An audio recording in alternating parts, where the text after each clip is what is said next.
हजार हजार वर्ष तलर कथा। सेतेबेले बण मुलकर राजा थिला बाघ। तार मंत्री थिला बिलुआ। बेले बेले राज्यर पशु मानक भितरे गंडगोल हुए। झगड़ा करुथिबा पशु माने राजांको दरबार को आसंती। राजा मंत्री साहाय्य विचार काम करी दोषी को दंड दियंती। दिने बुढ़ा भालुटी दरबार रे आसी पहुंची कहला, हजूर मोर गुहारी टिके शुणु।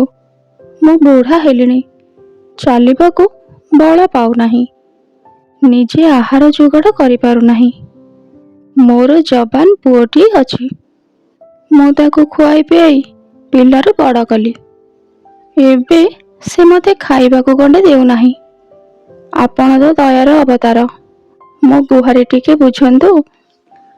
राजा संगे संगे भालुर पुओ को डकाई ए विषय पचारिले। भालु पुओ कहिला, हजूर आखि छुई कहूछि, मिछ कहूथिले मोर आखि फुटिजिब। मु नीति मो बापा मां को लगी घर को आहार आणे। बिलुआ पचारिला, ताहेले तो बुढ़ा बापा एमिति काहेकि कहूछि? भालु पुओ कहिला, हजूर काली मु बढ़िया महु फेणाटिए पाइली, हेले सेथिरे टिके नाकु महु थिला। ताकू आनी बापा को देली, सेथिपाई परा बापा मो उपरे रागी एमिति कहउछंती। बिलुआ बुढ़ा भालु को पचारि बुझिला जे कथाटा पूरा सत। तेणु से भालु पुओ को कहिला, देख भल सुआदिया जिनिस कदापि एका खाइब नाही, ताकू बांटी कुंटी खाइब। तापरे केतेक गध आसी दरबार रे पहुंचिले। गधटीए कहिला, महाराज आम मुखिया गध बहुत अन्याय करुछि। दोषी को दंड न दे निर्दोषी को मन इच्छा दंड देउछि। राजा मुखिया गध को पचारिले, तू विचार कला बेले अन्यर साहाय्य नेउछि कि नहीं? मुखिया गध कहिला, ना हजूर मो निजे विचार करी दोष को दंड देउछि। ताहा सुनी राजा कहिले, एइठी ही तोर भूल रहीगला। जणे केवल विचार कले ताहा एक पाखिया होई जाई पारे। विचार ठीक न हेले दोषी खसीजिब, आउ निर्दोष दंड पाइब। एणिकी आउ दुई जण बुद्धिमान गध को पाखरे रखी विचार करिबो। गध माने चलीगला परे हरणीटीए ता झियो सहित आसी दरबार रे पहुंची कहिला, महाराज मो दुख टिके शुणु। मोर एई झियोटी ता बाटरे से एकुटिया जाउथिला। एतिकी बेले गधटी बिना कारण रे ता पछपटु लात मारी ता गोड़ जखम करि देइछि। राजा गध को डकाई दंड देले। तापरे हरिण को कहिले, देख एकुटिया बाट चलिबा ठीक नुहे, गले विपद। हरिण मानी चली जिबा परे तापरे दरबार रे हाजर हेले पल्हे मांकड़।